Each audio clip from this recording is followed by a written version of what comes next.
So, the Yes. Oscars. The Oscars happened, and well, We live in a society. we live in a society, and end of season 1 of the podcast. Yeah. I'm pretty happy with the new setup.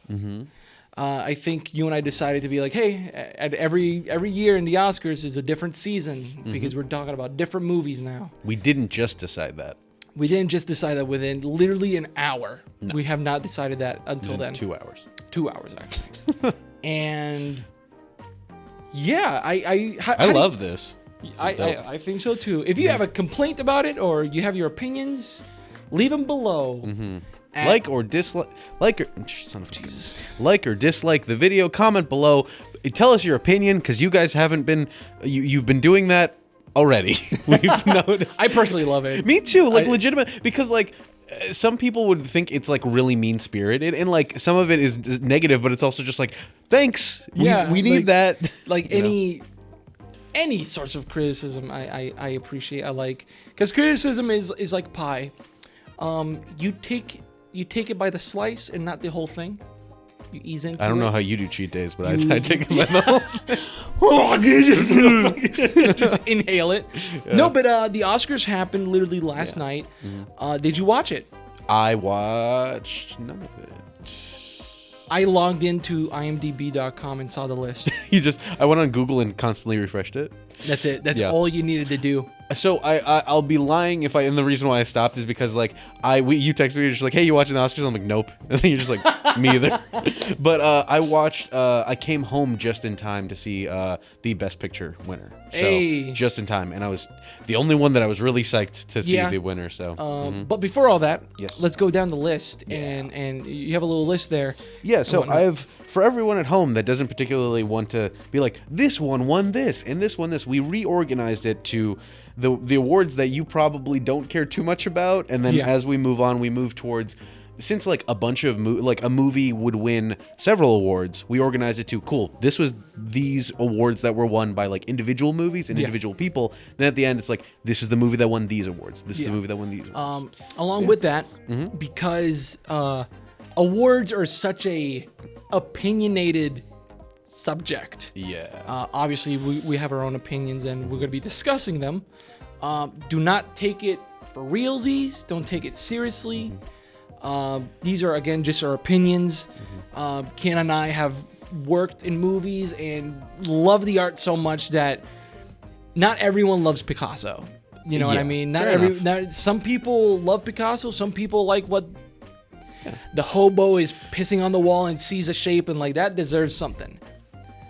That being me. Okay. So let's say, are you Banksy? Yeah. Not Banksy. But, and at the same time, like, it's been brought up on a bunch of stuff, like Adam Ruins Everything and other things that, like, award ceremonies do have a sway to them in a way, and there are like the election. Whoa.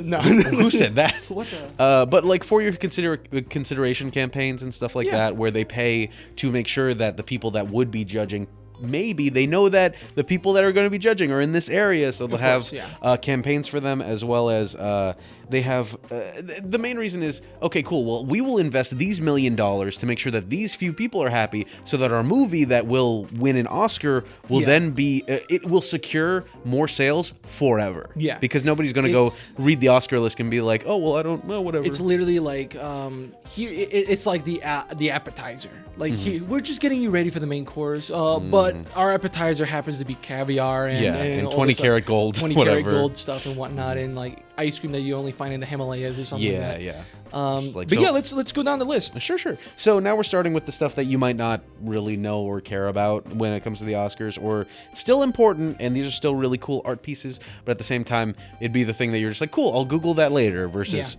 a movie you might know. So for Best Documentary Feature, the one that won was American Factory.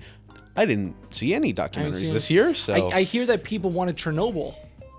Chernobyl was like a docudrama. Like, it wasn't technically a documentary. It was still a narrative. Okay. So it would have, documentaries are more the journalism where whatever, the talking heads of people and stuff like that. So, I mean, but that was also a show. It wasn't a movie. True. Yeah, so in the Emmys, I think it won some stuff. Oh, okay, of course. Then, like, Chernobyl never happened, so it can't be valid. Exactly. Yeah. Damn it, I couldn't keep a straight face. I'm sorry. I'm honestly really psyched with this setup, so I keep smiling. You can't sell the joke. No, you good. People said that they wanted Honeyland to win. I don't know about either. Yeah. So yeah. Best documentary short: "Learning to Skateboard in a War Zone If You're a Girl" was the name of the documentary short. I really want to see it. I couldn't find it anywhere to stream, but yeah, it's about like in Afghanistan. It's really rough, and on top of that, apparently, from the trailer that I watched, like women aren't supposed to go out unaccompanied. Yeah. So there's a school for girls where they go, they learn, and then they go skateboard. And it like the trailer's rad because these girls are like tearing it up, and they're all like 6 or something. They're very, very young. And like the teachers are so cool. It's like the trailer alone is like really uplifting. Okay. And it's a really rough situation. I assume the documentary ends on a little bit more somber note, but like it's great. And yeah, so that one documentary short. Okay. The live action short that won was called The Neighbor's Window, and it's about like. Go watch it. It's on YouTube. It's on Vimeo. The YouTube link's weird because it's from a channel that has like 500 subs. And it's the person that made and produced it. He has 500 subs. So it's the kind of thing where it's like, wow, an Oscar winner has like not only no subs, but also he like after it won an Oscar, it has like 90K views. So like a semi-okay upload from like Markiplier has more views than the Oscar-winning short, which is a weird. It's somber. We have more subs than an Oscar winner. I kind of hate that. I hate that right now. We should bully him. We should bully him. We should be like, hey, loser, you have an Oscar, man. I have more subs now. You got a piece of metal. We got numbers. If anything, like, I don't know, because like, how can I say this? A lot of like. Correct me if I'm wrong. Sure. Again, like you guys too. Correct me if I'm wrong. But like I didn't see it live or anything like that on ABC. But sure. The I don't think out of the times I've seen the Oscars, I don't think they ever actually like showcase those. Yeah, it's kind of like because it's like a couple of other award shows where they kind of they show it off like it's an event that it wins something, but that's not particularly one of those awards where everybody's just like champing at the bit for somebody to win. It's not like it's kind of like in how gotta say this? Oh yeah, the Oscars start at 8 o'clock p.m. But at 6 it really starts. We have these small little documentaries, and then we have this. And at 8, that's when Joaquin Phoenix might walk. You know, it's one of those things. Yeah, he might do his stare dance. Oh, I wish he did. That would have been great. I mean, that would be very off-brand for him because he's very like serious dude. But that would have been fun. The thing about Neighbor's Window is that there were a couple. I went on. So if you look on YouTube, you can watch the video as well as it's on Vimeo. Vimeo, he might have more following. I saw it had like 1,700 likes and stuff like that on Vimeo. But so are 2 other nominees, Brotherhood and Nefta Football Club. Those are 2 other ones. And the thing about Neighbor's Window is that it's that kind of thing that you empathize with the characters. And I mean, like, it takes place in America, so it's easy to empathize with them. But it has a lot of underlying themes. It's about, like, growing up and a bunch of other things. And, like, it's from the perspective of older people. So you're just like, oh, either you are them as an audience member, you are them, or you can empathize with there are another group of characters that are younger. So they mentioned that.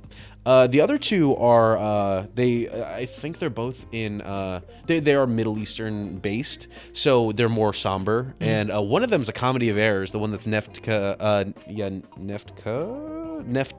Football Club is like a comedy of errors thing where it's like taken seriously until it's not. Like just silly things happen, and you're just waiting for like, is this gonna end good or bad? Like I don't know. Is this a Coen Brothers movie or not? Keeps you on your toes a little bit. Yeah, and then Brotherhood is like straight up just somber. Like, oh wow, this is and it's not like super heavy, but it's also just like this situation is like, dang, this is rough. So Neighbor's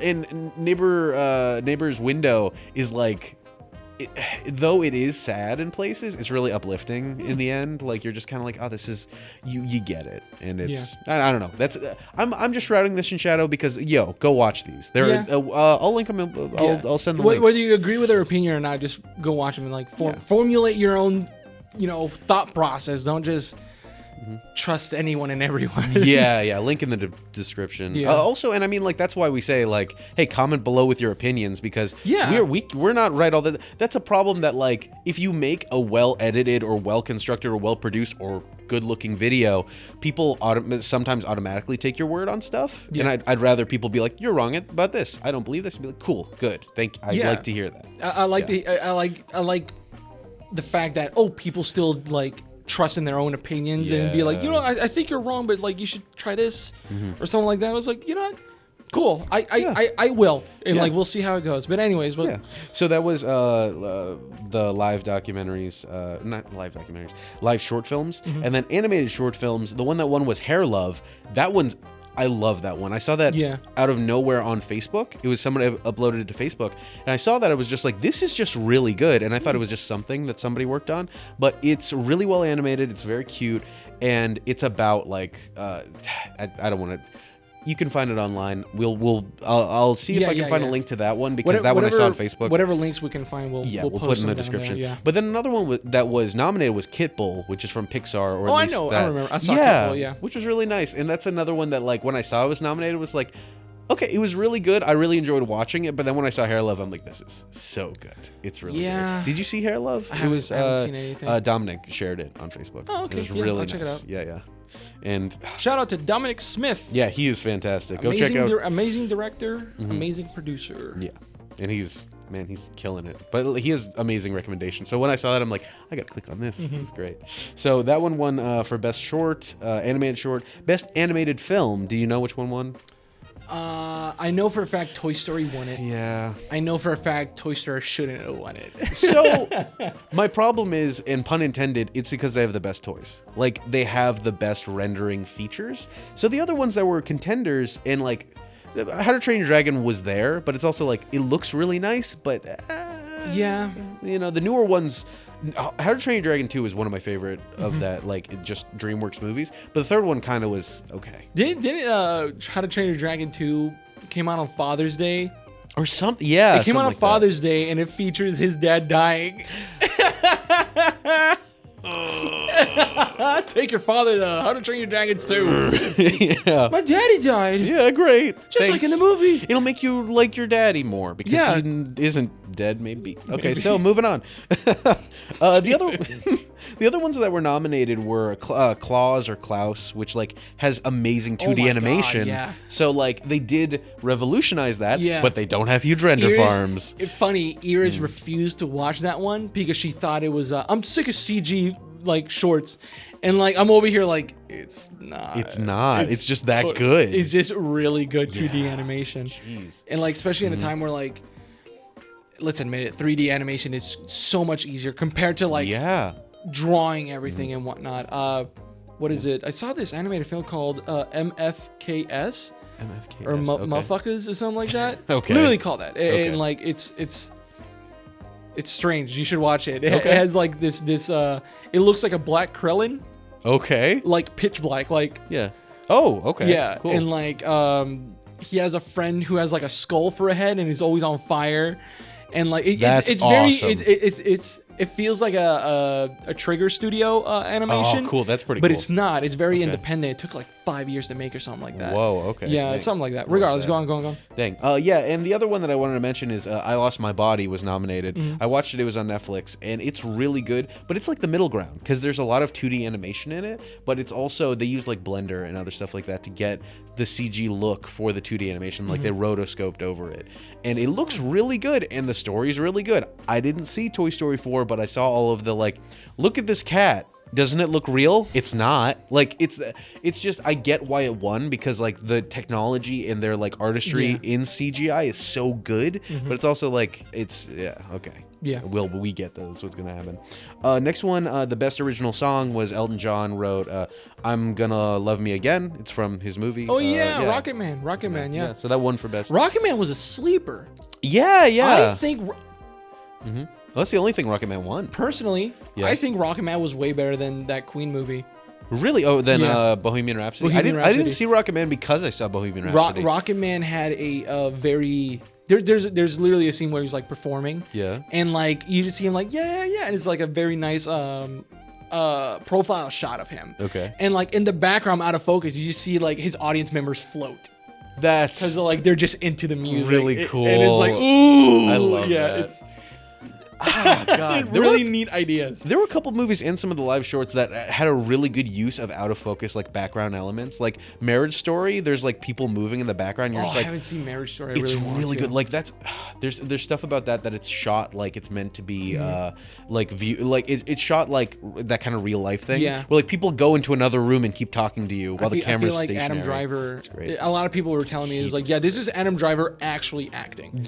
Like this is his acting reel. It's really good. Well, he's apparently embodying Noah Baumbach, the creator of it, because it's supposed to be based on his actual divorce. Yeah. And like, man, yes. It's so good. It's funny because both he and Scarlett Johansson, which are just known for like kids movies kind of things, you know, that PG-13 whatever, like they both brought it. Like that was a really good movie. And it's on Netflix. Go check it out. Hey. So that was best original song. Best costume design was for Little Women. It makes sense usually like period pieces about like back then usually win best costume design because you need to recreate all the costumes from then. Yeah. You can't buy something from Target. Set design, costumes, the language spoken at that era. That's why, like, how can I say this? As an independent filmmaker, you never want to do a period piece. Not unless you got a budget. Unless you have a seamstress. Unless you have like a lot of money and like, or if you feel like you can truly pull it off. Yeah. Like just make it a black and white movie isn't a period piece. Yeah. Like seriously, it just isn't. You can hide some stuff, but you can hide stuff, but like, oh my God, there's a Tesla in the background in that in that noir film. What's going on here? Like it's gosh, yeah, and I went back and looked. Yeah, go on. Admittedly, sure. If they shot something like Casablanca or something like that within like that rugged style, not rugged style, but like super contrasting, whatever, awesome. Yeah. And like him just going like, I love you, baby, and he walks away and he enters his Tesla truck. Oh my God, I love it. Cybertruck. It's Cybertruck. I'd love that. That would be an amazing commercial. Oh my God. Not that it would make any sense, but still, I would love that. Go on. So yeah, with that, and I went back and looked, and most things that are like period pieces about like way back when, usually win best costume design, course, unless they're like crazy costumes for like I think Mad Max won for one of them because oh my God, you had to rebuild everything. Same thing with like I think Black Panther won because there's like a lot of different costumes. And then makeup and hairstyling was for Bombshell. After looking up a bunch of like previous winners, usually makeup and hairstyling goes to people that are embodying somebody that is real, like that exists, and like slipping into that character. So that was a documentary, not documentary, like filmed narrative about a real life event, and all the women in it are supposed to be real life women. Okay. So it makes sense that like if you look back, a lot of winners for makeup and hairstyle usually are embodying Winston Churchill or somebody else, or like Margaret Thatcher or stuff like that. So it makes sense. And if they didn't win, it probably would have been Judy, because there's a movie called Judy that is based on Judy Garland's life. Yeah. And that's who won Best Supporting Actress or Best Actress, because she was embodying Judy Garland. But she's the only one that's like an actual real person for the majority of the movie. Yeah. So I feel like since they split it amongst three main characters, that like in Bombshell, just more fuel. Yeah, basically. Which I really wish I saw it. I didn't.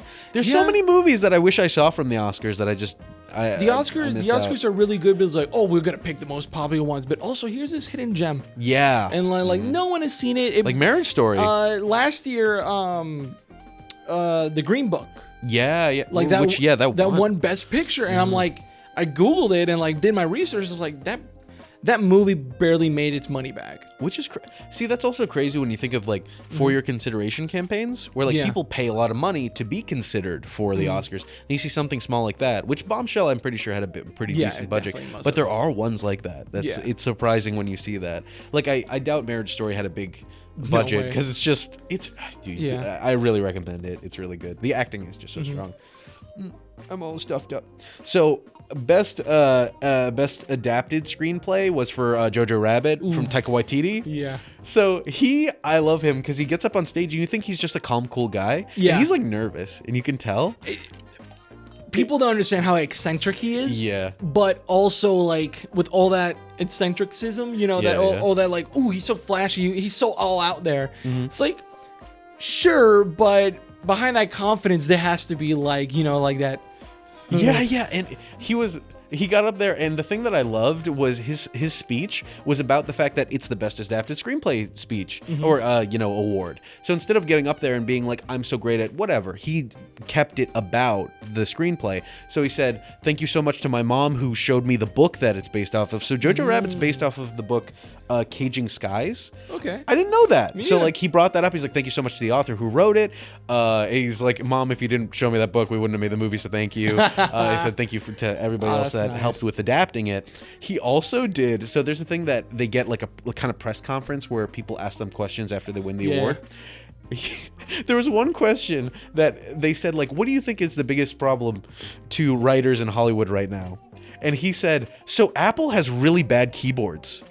Did you hear about that? It's really funny. He like gets really upset about it. He's like, dude, I have like a shoulder injury, and like when I try to squeeze to get that keyboard, it's so bad. I want to switch to PC because it's so bad. And he's like, anybody in here use PC? And like one guy raised his hand and like, they're really good. Yeah. It was so fun. And that was like, dude. And he said nothing else about writers in Hollywood. He's like, we got to get Apple on that. He's not talking about like how underpaid they are, how they sign off their rights and everything. Literally like, he's like, we got to get them on that. Next question. I love him so much. It was so good. Man, I was really nervous out there. Apple sucks. Yeah. It's really good. Get out of here. So, so that was best adapted screenplay. And then now we have the okay, there we go. So now we have the best supporting actress and best actress.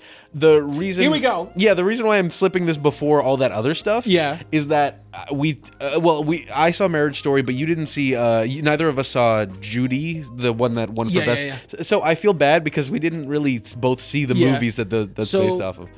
So this is when we start hitting the popular, like this is where everybody has their opinions. Yes. So let's go on a break. Okay. Right. Quick break, everyone. Get ready to type. I'm pretty sure there's going to be some comments here and there. I cannot force this enough. Please write. I want to hear everyone's opinion. Yeah. But let's go on a break and let's mentally prepare ourselves. And Cool.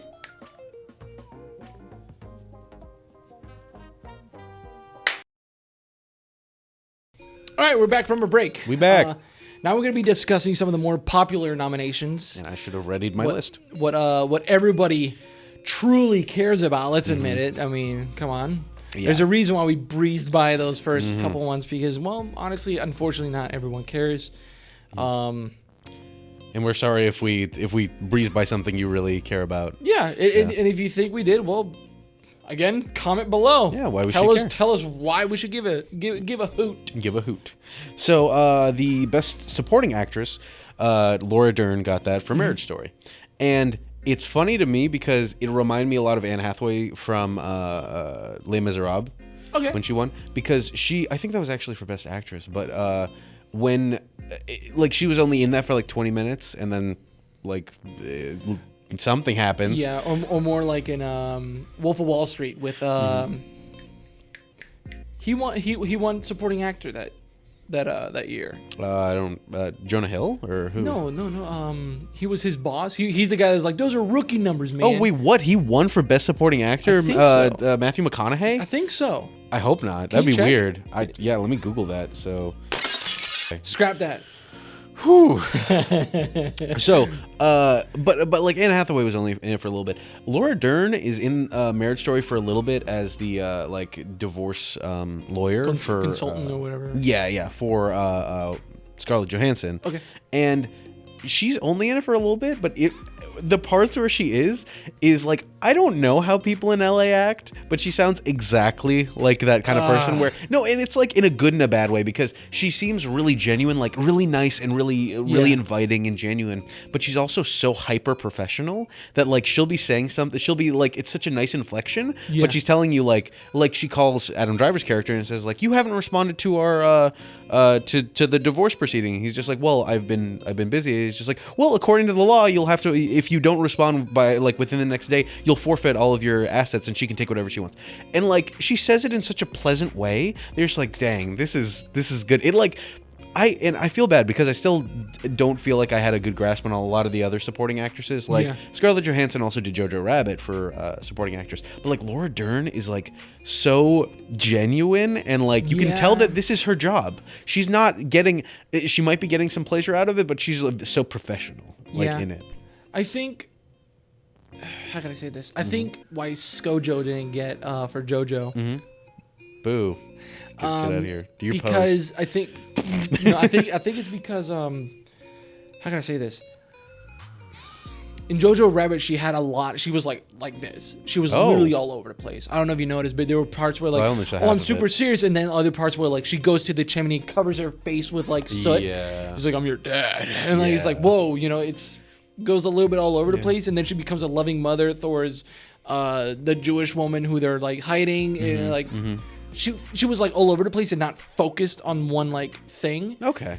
So I think not in one thing, but in one role. Fair enough. You know what I mean? Yeah. Unlike her, which correct me if I'm wrong, she was just a professional. Yeah.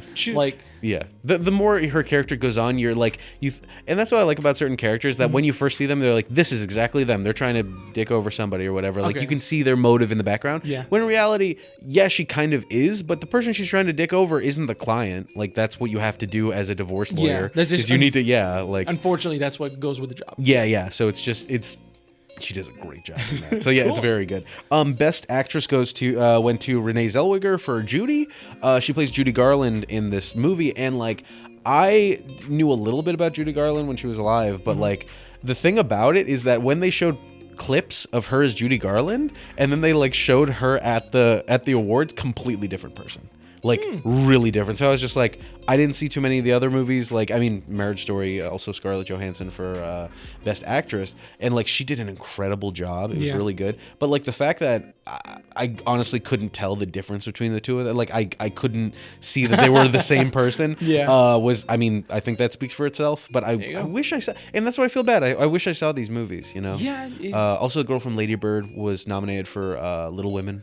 So okay, I haven't seen Little Women. That's what I feel bad that I haven't seen these really good movies. We haven't seen any movies involving like heavy women roles, and I feel bad about it, like legitimately, but it's not even like because of the sexism that it sounds like, but it's also the fact that like I saw like Avengers again instead Hobbs of that. And Shaw, and I could have seen literally anything else. Exactly. I saw Rise of Skywalker twice to make that video instead of seeing an Oscar-nominated movie, and I feel bad about that kind of thing. Yeah. So there's our guilt. Let us self-flagellate a little more. We'll do better this season. Yeah, we'll see. You will see in a year when we do this again. So then now we're slipping into the movies that got several awards. Yeah. So the first one being Ford v Ferrari, which, spoiler alert, we didn't see, but we're gonna go see later tonight. We're literally gonna watch it tonight. Yeah. So let's do this. Yes. Yeah. Our next Oscar is this. These were the nominees, and this is the winner. I do not have that written down. You don't have it written down? No. I just wrote it down in like groupings. Oh, okay. Yeah. Because the thing about it is that I consider some of the ones that they won pretty telling about like how good the movie was, in my opinion. Yeah. For example, like of what I just said, Ford v Ferrari, it won for. Are you okay with me saying it, or are you preparing a bit? Give me a second. Sure. I'm preparing something. Sorry, I'm on my phone, guys. I'm on mine. Oscar. The Grouch. Nominees 2020. Shake it harder. It'll go faster. So where are we right now? Right now we're at Ford v Ferrari, but I mean... Wait, that's for what? It depends. What do you want it to be for? Because it won two things. But they're both very similar categories. Give me a moment. Very entertaining for our audience. Stop. What bit do you want to do? What are we doing? I want to know what Oscars, like we just went through all those Oscars, right? Yes. Which is the one that we're talking about right now. Yeah. Which Oscar? Oh, sure. So let's do it for best film editing. Best film editing. Okay. Yeah. Because it won for best film editing and best sound editing. Okay. Best film editing right here. Sure. Okay. Cool. I think I know why you want to do this. Why? Because of the best cinematography. Which ones were? Oh no, just to compare to the other movies. Okay, fair enough. That's all. Okay, yeah, so it won best editing. So it won for best film editing and best sound editing. Okay. Yeah. And the reason why I want to group them together like that and talk about the movie itself is because in my mind, it seems like the best movie that was not saved in post, but had the best post-production life cycle. Yeah. Because the editing, I haven't seen it, and this is why like I want to see this real bad because I love both of those things, like sound mixing and video editing. Mm-hmm. So the fact that it won both of those seems like it was the best put together movie. So you know? So for best film editing, yes. We have Tom Eagles for Jojo Rabbit, Jeff Roth for Joker, Jang Jin Mo, sorry if I'm pronouncing that disgustingly bad, for Parasite, and Thelma Schoonmaker, am I? Sure. For The Irishman. Yeah. Those for editing. Yeah. I'm already like, I honestly, because I didn't see Ford v Ferrari. I haven't seen it yet either. But honestly, like, Parasite's edited very, very well. So like, tight. That movie is so good. So tightly edited. But it's also, I could see it being like, there were certain aspects of it where I hear that like the editor was like, okay, well, we found this in the edit later on and we saved certain things. So like, it's not, but it's very good. Yeah, like, but at the end of the day, that doesn't matter. Exactly. Yeah, the finished product. If you come up to me and say, hey, I'm an Oscar winner for best directing. Yeah. And I'm like, oh my god, you won best directing, and then you the next day you're like, I barely directed. I literally showed up and said, hey, be angry, and like that's it. I'd be like, well, you still have a stinking Oscar and you still made a great movie. Spoiler alert, I won best director for something very similar. But I would say with Ford v Ferrari, and when it comes to best editing as well as best sound mixing, that I think it depends on the way that they use it. Like maybe the editing style by which they have like a really well edited sequence that you're just like paying attention to. And you're like, this is awesome, sound like a mixing, montage. Right? Let's talk about a little bit of sound mixing because like sound is like half the movie, right? It's, dude, I would argue it's like 60%. Like when it comes to the audience enjoyment, something with a really good sound design, like Edgar Wright movies, Phantom Thread, like the sound mixing on that is so crisp that like it really adds a completely different layer to the movie. I think with the reason why I won that is because, and we're about to witness this. Sure. I think it's because, well, you're talking about cars and just that, just thinking about a car revving up is just getting me like testosterone and like stuff like that. Because like look at Mad Max. Yeah. Half of that movie was cars, and like that sound, the sound mixing in that was bonkers because they have guns and cars going all over the time, and like it's just a movie about stinking cars. So that sound mixing, sound creation basically for those cars, especially because like there's freakazoids out there. They can just go. Oh, and here the Ferrari. Yeah. 1988 on Goodyear 86 wheels. It's like they're just bonkers, right? It's like tasting wine. Yeah, like sound mixing and like sound editing can be like making wine. It's really God. It's so good when you hear good sound effects. That's why like video games definitely hinge on that and other things like that. That like that's where it really comes out, like the feel of the movie. Yeah, in the sound editing. So this is sound editing, right? Yeah. Let me see. Best documentary for. Here I go again. Where is it? This list is stupid.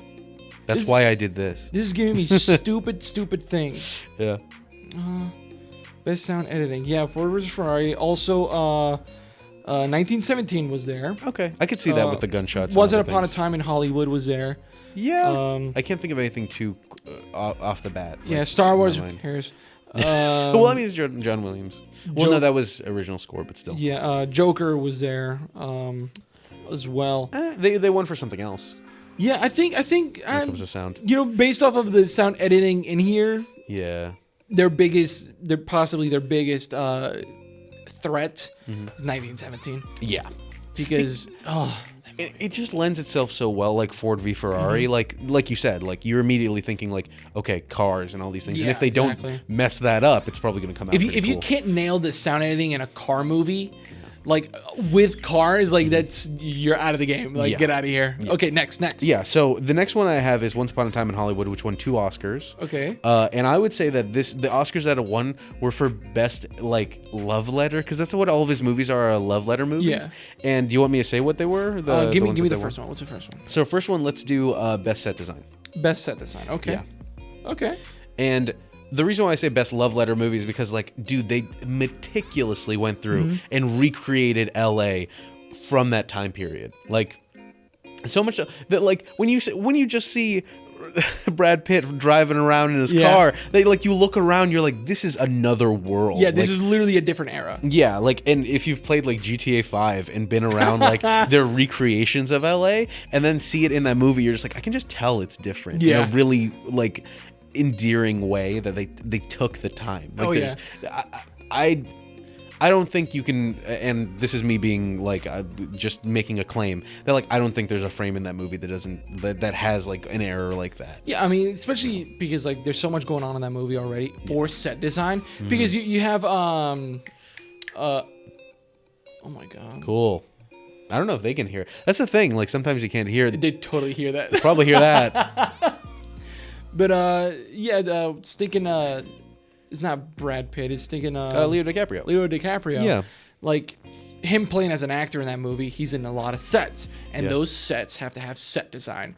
So there's like layers to this. It's like not only this is based in the 1970s, it was like the later 60s. Later 60s, like 1960s, 1970s. Like this has to be in this era. Also, he's an actor and he's in other movies in that era, so we have to have a cowboy setup, we have to have a spy setup, and all of that has to be in that time specific way where it would have shot this way. You know, it's attention to detail. That's what Tarantino is like perfect in. I feel because it's funny that you say that, because not only did they have to like design the era, but they had to set design all those other movies too that he's in. Exactly. So yeah, I never thought about that. Yeah, it makes sense. Yeah. I mean, like, and then the other one that it won was for Best Supporting Actor for Brad Pitt. Oh, yeah. And a couple things I wanted to name before we go into like the other contenders were that he started off his speech was like, I get 45 seconds up here. That's more than somebody during the Trump impeachment. I was like, what are you doing? And he said that he would want Quentin to make a movie about Trump. And I was like, what are you doing? And like you can see Quentin in his seat just like just like, okay. But then also something I really love is that he mentioned that there should be an Oscar for, or he said that we need to give love to our stunt coordinators and stunt teams. Oh my God, yeah. Yeah, which everybody's like, that should be an Oscar. Mad Max would have swept that entire thing. Oh yeah. Yeah. But especially that he was like, really, I just love that he took a big chunk of it to talk about that. He also said he's like, Leo DiCaprio, I'd ride your coattails any day. And he's like, it's fun there. That's great. It's so nice. And he dedicated the award to his children, which is so nice. Great. That's great. It was a really nice speech. Yeah. So for best production design, there was also 1917, of course. Parasite. There's like dead bodies and stuff that look straight like crazy. Parasite was there. Which, did you know that house was actually a straight up set they built? What, for Parasite? Yeah, the house, like the nice house. Right? I would have never guessed. It's so good. Because it looks amazing. Yeah. Jojo Rabbit, which is another timepiece, and The Irishman. I mean, it makes sense for those, not period pieces, but like historical stuff, because they have to rebuild stuff. And it makes sense the most for Once Upon a Time, because they had to build one set and then all the others. I think Once Upon a Time is so rightfully deserving because, like, again, both of our points was, they had to build this timepiece, but also all these different micro sets for his micro movies that he's in. Yeah. So I think, And I'm actually surprised for Best Supporting Actor for the fact that, like, he's really good in Once Upon a Time in Hollywood, but he's not... He plays his character very well. Yeah. But I feel like there were other movies where the supporting actors were like, they had a bigger part. They had a part where they do more. I mean, like Brad Pitt beats the crap out of some followers of the Manson family, and it's amazing. It's the best scene. I thought you were gonna say he beats the crap out of Bruce Lee. That too, which was ridiculous. But for supporting actor, You want to go through some of them? I don't think he deserved it. Yeah, that's the thing. I think that's the thing. Though. I loved his role. Who's the supporting actor in The Lighthouse? Who would it be? That's the thing. The Seagull. The Seagull. Dude, that was. I think either Robert Pattinson or whoever's a supporting actor in that, because they were both leads, literally. They really were. You know, it was an ensemble cast kind of thing. I think. I really liked Robert Pattinson's, like... You could make the argument that Willem Dafoe would be the supporting actor. Oh, yeah, because this is more about Robert Pattinson. Yeah, it's like from his POV. But, like, man... I think Willem Dafoe should have taken it then. Actually, no, because Hark alone. Like, oh, my God, Hark alone. Like, he just went bonkers with like, I'm gonna just go crazy with the accent. I'm gonna go crazy with a sailor like slur. I'm gonna go crazy with like and the farts. With just the farts and like those are all natural. No, wait, were they really? No, can you imagine? Leave that? me alone. It's like I'm gonna be like. I couldn't recognize him. Like I thought I didn't think this was Willem Dafoe. I was like like I thought he was so much better. That is surprising that he wasn't. I don't even think he was nominated. Lighthouse was only nominated for cinematography. Yeah, from what I heard. Yeah. Oh, that's rough. That's just my thought process. That's just what I think. Anything else? Well, and that's also the movies we saw. I didn't see The Irishman. I know that a couple people were nominated. I saw for that. The Irishman. I know you have a different opinion. Controversial opinion about The Irishman. Yeah. I liked it. I liked it a lot. Okay. I really very did. Controversial. Very controversial, right? I liked it a lot. Yeah. There's not a single scene that I would rip out of that movie. Okay. Even though it was like 3 hours long, yeah. but it's a comfortable 3 hours. Okay. It's like a warm blanket of a 3 hours. The thing is, yeah, I am happy that The Irishman took nothing. Really? Because although, it's directed by Martin Scorsese, right? Like the legendary director, one of the very few living legendary directors. He got plenty of shout outs. He did nothing new. Fair enough. Absolutely nothing new. So did the Joker.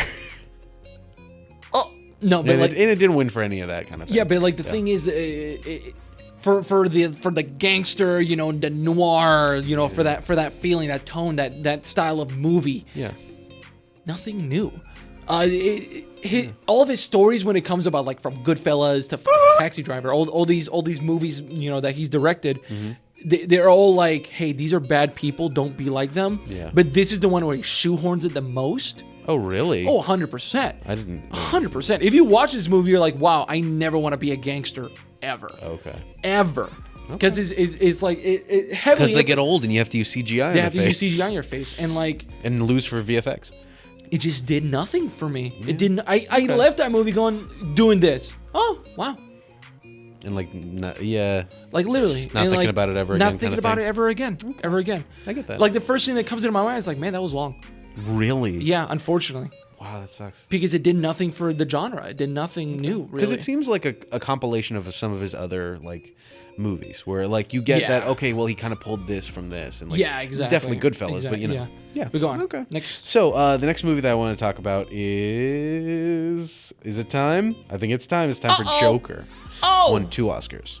Which was the first one that it took? The first one, because I think we want to talk about the second one a little bit more. First one is for the best score. So I personally think that is deserved for the fact that I saw that in 1917 was also nominated. So was I think Rise of Skywalker also. But like of the ones that I saw, that was the one that the score made me feel so ill and like scared that I was legitimately having like the moments of just like, this is ridiculous. It made me feel a lot. And a lot of the other ones, like a good score is a good undertone of the mood of the film. Like, 100%. Like Social Network does it so well, and there's a reason why that won over Daft Punk. But but ultimately that it really like sets the mood for the entire movie. Yeah. And that one straight up. Yeah. People were. How can I say this? They were semi complaining. About the whole score thing is because like, oh, congrats, you used violins in a sad moment. It's like, sure, but it's how you used the violins or whatever. And also just regular moments like feel so tense in a gross way. They nailed the tone in that movie. Yeah, exactly. With the music, right? The only competitor that I really would put it against would be like, well, if we're talking about tone, sorry to be that guy, but The Lighthouse. But then again, The Lighthouse barely had music in it. Yeah, I would say sound mixing maybe more. Yeah. But at the same time, I would say something that would rival that is 1917. Because there was parts in that movie where when they started playing the music, I immediately remembered exactly where that music was in the movie, like how it fits. I was just like, oh wow, that's really good. And also the fact that like it does underscore this whole one-shot thing and you know how you're supposed to feel and progress with that. I would just say that it's a very good undertone, like, sets the mood for the movie, but also going back in my mind, I just remember getting louder and quieter, kind of. And that sounds bad, but I remember it being like really intense and then quieter in other scenes, and there's really good sound mixing of what's going on in the atmosphere. But mostly that, like the score didn't change my perspective of what's going on too much, just kind of the volume. Yeah. Which sounds bad. Comment below if you disagree. But I think the only reason Joker took it is for that staircase scene. For the score? Hey! And I was that ruined it for me. Because like the commercials had takes you out of it. The commercial had like the very like grotesque like violins and orchestra while he was like doing that, right? And they bring it back there like halfway through, but it's like, why would you start it up like that? Because it's like intense. We get it. You're a director that's done comedies. There's no reason to do that in there. Yeah, you don't remember when he had that? He had the violins during The Hangover? Yeah, The Hangover. when Zach Galifianakis cut his hand for the Wolfpack thing. It's like, that's a violin. Yeah. And so I think because we'll have to re-up those cameras in a little bit. I think that we should have a break after we talk about Joaquin Phoenix winning Best Actor, because I was frustrated when I saw it. Like when he won, like being like, is this deserved? But I feel like I have a hang up because it's for the Joker and because it's for a comic book movie and because it's for a character we've seen split between Taxi Driver and King of Comedy. Yeah. But not just that. He's also has a bunch of other illnesses, as well as he did like the way that he contorts in certain scenes where he like dislocated his shoulder and stuff. And I get it. Like I get why he won. He made, I think the reason he won is because he made a lot of, how can I say this? As an actor, he made a lot of his own decisions that amplified the tone and like, the scene that he's involved in. Yeah. Like apparently him entering the refrigerator was like completely improvised. Yeah. And like, You have your opinions in that scene. I have my own. Sure. We've talked about that. I think it's because of the decisions that he made and how like just transformative he was. Unlike who was in this? I didn't see Two Popes. I haven't seen Marriage Story yet. I haven't seen Pain and Glory. Once Upon a Time in Hollywood with Leonardo DiCaprio. Like I thought like I've seen Leonardo DiCaprio play this role. Yeah. And on top of that, like he played it well, but honestly, like when they were playing this like reel of all the people's like them in their movies, when I was watching it of Leo DiCaprio, I'm like, this is just kind of they played like really intense like mood music, and I'm just like, he's not the clips you picked aren't like intense moments at all. They're not fitting. And he's not particularly like, you really like his character, but at the same time he's not really. It doesn't feel like something he didn't need a fish, And with Joaquin Phoenix, there wasn't. I feel like there wasn't really there wasn't no gray line with him. Yeah. It was either like there's this emotion or this one. That's it. And like the subtleness came with just his decisions that he made. Yeah. And speaking of decisions, I want to bring up the fact that apparently, and I don't condone this, he apparently on set, and this is why we need to trust our stunt coordinators and we should give them more credit, is that he, when dealing with like stunt actors and stuff like that, when he was getting beat up and stuff, he would make those decisions based on his character, but some of them were dangerous in the way that like the part where he's getting kicked, there's a part where he kicks back and they say, he's like, oh, we got a kicker here or something like that. He wasn't supposed to do that. He wasn't supposed to, and he actually like injured the other person. The other person was really cool about it and improv'd it, and it was a good scene, but also like he made decisions like that, like when he's running across the street to the traffic. Car. Yeah, that was he's supposed to get hit by a car, but he would run at different speeds. And they asked the drivers, they're like, okay, just kind of watch out because he's just doing his own thing. Not only is that not a great decision to be made, but also in my mind it makes it feel like, okay, well, anybody can be a stunt person now if you're going to make improv, and like it makes me value stunt coordinators and stunt actors far more, but it feels like it's giving that a bad like it's given it as like who fucking needs you vibe. Because like you have like people like Jackie Chan and Tom Cruise who do their own stunts and whatnot, but with Joaquin Phoenix, which is why I'm a little bit on his side, which is why like for him making those decisions is because like, well, he doesn't know how to get hit by a car. Okay. Who does? Fair. But no one knows how to get not real human being, but no one who's not trained knows how to get hit by a car. So that's why train him. Yeah, I know, but like that's the thing though. Yeah. He says like, I want to get naturally hit by a car and walk away with it. But at the same time, It's dangerous. It's and the people dangerous. driving the cars aren't going to speed up and slow down for you. Like, I know. It's hard because then it's just like, okay, I guess instead of hitting my marks, I'm going to be playing a video game trying to hit you. Exactly. Like it's just dangerous. It's super dangerous. Yeah. I disagree. And that's a small part of the role. Like, I'm not saying he's a bad person, but it's just like, come on, man. Like, I agree the fact that what he did was dangerous. What he did is, like, you know, technically wrong. From the article I read, I don't want to say that this is, but like, because of that decisions, that's what we got, and that's why we love it. Yeah. And a couple things I want to, before we take another break, a couple things I wanted to mention is that his acceptance speech was really great because, like, it was great and bad because a lot of people don't want people to talk about politics. Ricky Gervais mentioned that during his Emmy speech, but he talked about how there's a lot of cruelty in the world. The main thing that he harped on was that the suppression of, like, people from what he said was one nation, one people, one race, one gender, one species should not be suppressing all the others, kind of thing. And he was saying, like, you know, too good for too long, kind of thing. And he's like, I'm a white dude, and I know I've been bad, and I'm trying to fix it. You know, there needs to be allies. But also, he used the example as just like in the beef industry, they take so when a cow is artificially inseminated and they give birth, and we take that calf from the mother, and then we use its milk in our coffee, and it was like such an image that I'm just like, you're right, this feels bad. Oh, that makes sense. This is, and he mentioned that it's not like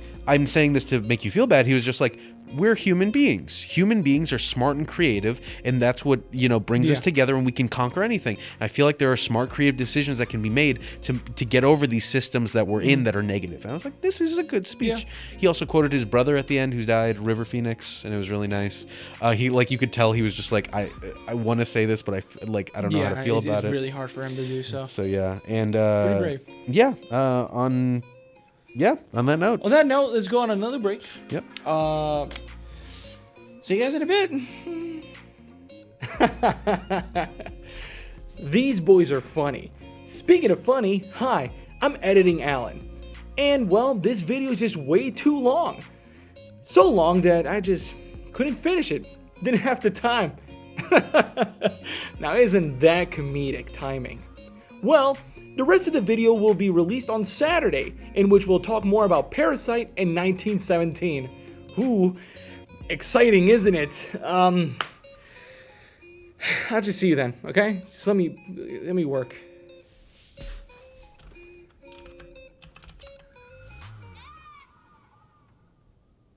Let me work.